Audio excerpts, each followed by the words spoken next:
Bonjour à tous, moi c'est Ruth, j'ai 23 ans.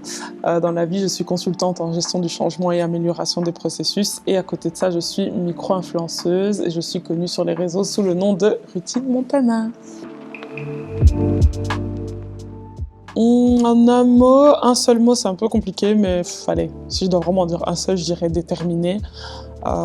Lorsque je me fixe un objectif, en général, j'essaye toujours de l'atteindre, j'essaye toujours que cet objectif soit ma priorité. Donc je dirais déterminé parce que ma détermination, c'est la chose qui a fait que je suis là où j'en suis aujourd'hui. Donc en un mot, je dirais déterminé.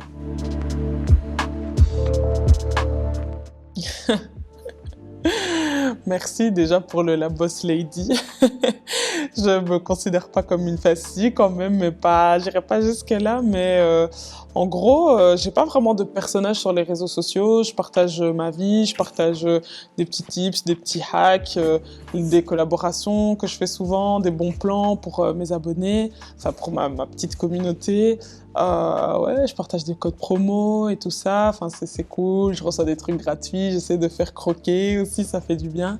Donc, j'ai pas vraiment de personnage. Je suis moi-même sur les réseaux sociaux. J'ai pas. Ouais, je suis moi-même. Je suis vraiment moi-même, pétillante, joviale, naturelle. Donc voilà, j'ai pas de filtre. Donc voilà, c'est un peu ça mon personnage sur les réseaux. En fait, donc comme j'ai dit, c'est pas vraiment un personnage, mais le fait de commencer une activité sur les réseaux sociaux, ça a commencé pendant le confinement. De base, j'avais déjà, on va dire, mes réseaux sociaux et tout, mais je ne les utilisais pas à des fins lucratives ou autre chose. J'avais juste des réseaux sociaux comme tout le monde, sans but, voilà. Et puis après, pendant le confinement, j'ai vu qu'il y avait des gens qui commençaient à faire des petits trucs qui faisaient qu'ils perçaient, entre guillemets. Tout dépend de la définition de chacun de percer, mais des petits trucs qui faisaient qu'ils arrivaient à retirer quelque chose des réseaux sociaux. Même si j'ai pas une si grande communauté que ça, Instagram m'a quand même permis de toucher des grandes marques, comme Naked, comme Shein, comme Savage X Fenty. Donc c'est pas mal, franchement. J'ai reçu des trucs gratuits et tout ça, et je suis même rémunérée parfois.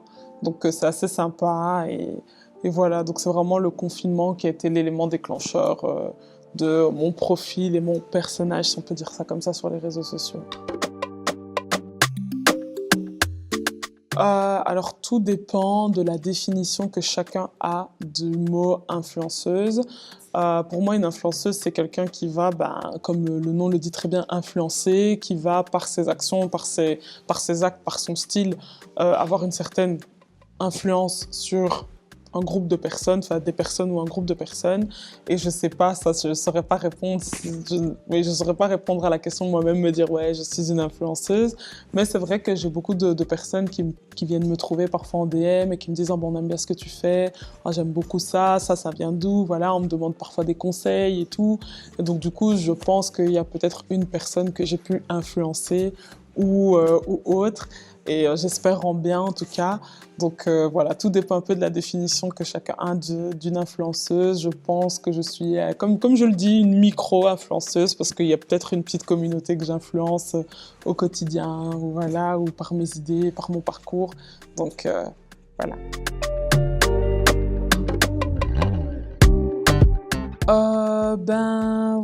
C'est difficile, franchement. Déjà, j'ai beaucoup de choses en dehors des réseaux sociaux.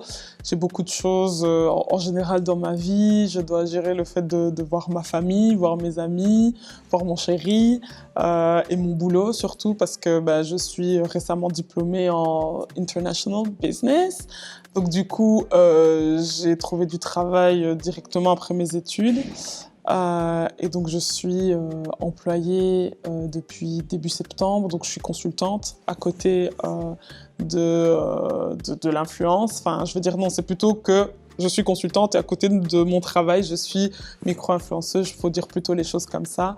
Et donc mon boulot me demande beaucoup de flexibilité, beaucoup d'heures de travail, enfin pour l'instant, je viens de commencer, donc ça va, mais je sais que c'est quelque chose qui va me prendre énormément de temps.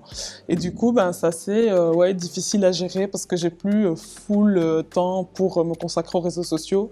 Et contrairement à ce que certains peuvent penser, c'est assez difficile de créer du contenu, d'être régulier et tout ça. Donc, par exemple, cet été, quand j'ai dû écrire mon mémoire, ben, j'étais pas du tout active sur les réseaux sociaux parce que ma priorité, c'était mon mémoire et terminer mes études. Et donc, du coup, ben, là, j'ai de la flexibilité qui me permet de, parfois, ben, je travaille, je suis en télétravail et pendant mon temps de midi, je vais tourner un réel. Ça m'est déjà arrivé depuis que je travaille. Pour être une boss lady, pour moi, il faut se fixer des objectifs et les atteindre. Pour moi, une boss lady, c'est quelqu'un qui obtient ce qu'elle veut, qui obtient oui, ce qu'elle désire et qui va se donner les moyens, qui va surtout se donner les moyens d'y arriver. Donc pour moi, il faut se fixer des objectifs et tout faire pour les atteindre. Il faut être régulière. Il faut aussi savoir se laisser un peu d'espace et être tolérant avec soi-même.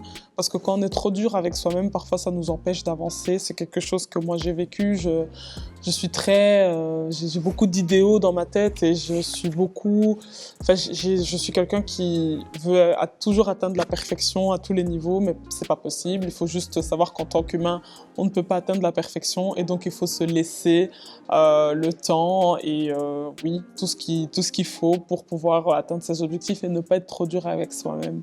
Donc c'est vraiment les deux conseils que je peux te donner. Essayer d'atteindre au mieux les objectifs qu'on s'est fixés et se laisser du temps et être tolérant avec soi-même, quand bien même ça ne va pas.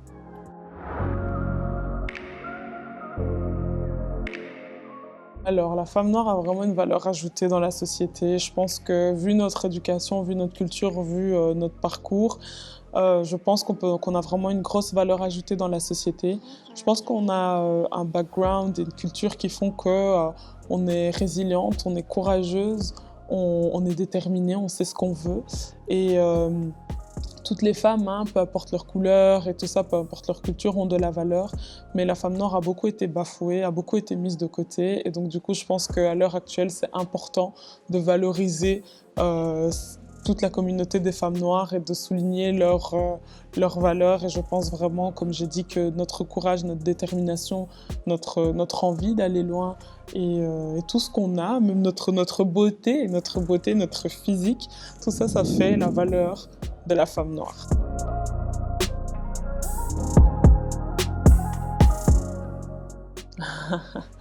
Oh, merci, c'est gentil, ça me fait plaisir. Merci beaucoup, ça me fait plaisir. Je pense que les conseils que je peux donner, c'est...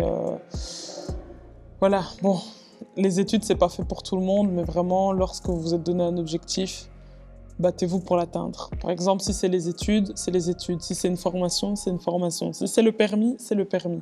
Essayez d'être le plus indépendant possible. Voilà, maintenant, tout chemin mène à Rome, comme on dit. Mais franchement, je pense qu'en se donnant à fond dans un objectif scolaire, professionnel, ça vous aidera toujours à atteindre vos objectifs. L'école, ça paye. Faut pas, je trouve qu'il y a trop ce move en mode ouais, non, pas besoin de faire des études, pas besoin de faire ça. L'école, ça paye. Ça paye, ça donne, ça peut donner accès à des portes auxquelles on n'a pas accès quand on n'a pas fait d'études. Donc franchement, éduquez-vous les filles. Et si les études, c'est pas pour vous, oui, éduquez-vous d'une façon ou d'une autre, ou trouvez quelque chose à faire, mais ne restez pas par pitié sans rien faire. Parce qu'en tant que femme noire, on est déjà catégorisé dans la société comme étant des femmes peut-être moins intelligentes, moins belles, moins tout.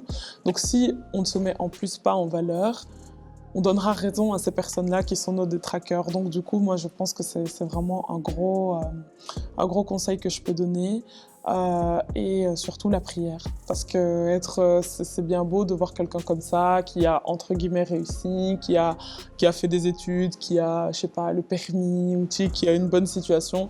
Mais derrière tout ça, il y a un Dieu. Et je pense vraiment que le secret de toute femme qui veut être heureuse et qui veut avancer dans la vie, c'est la prière.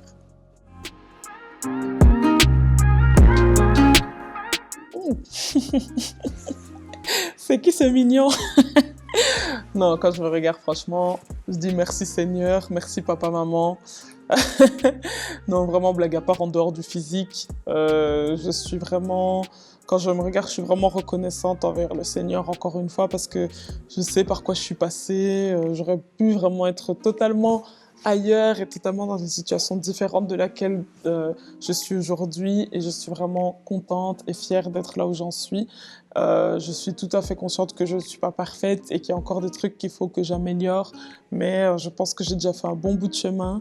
Et j'ai vraiment hâte de voir ce que l'avenir me réserve. Et j'ai vraiment hâte de continuer dans ce processus d'amélioration continue. Et quand je me réveille, je me dis, allez, une nouvelle chance d'atteindre tes objectifs, une nouvelle chance de faire encore mieux que ce que tu as fait hier. Donc voilà. Merci à Pure B de m'avoir donné l'opportunité de pouvoir m'exprimer en tant que femme noire. C'est vraiment une cause qui me tient à cœur, donc c'était tout à fait normal pour moi que je participe à ça. Je suis vraiment honorée, donc un tout grand merci et que Dieu vous bénisse.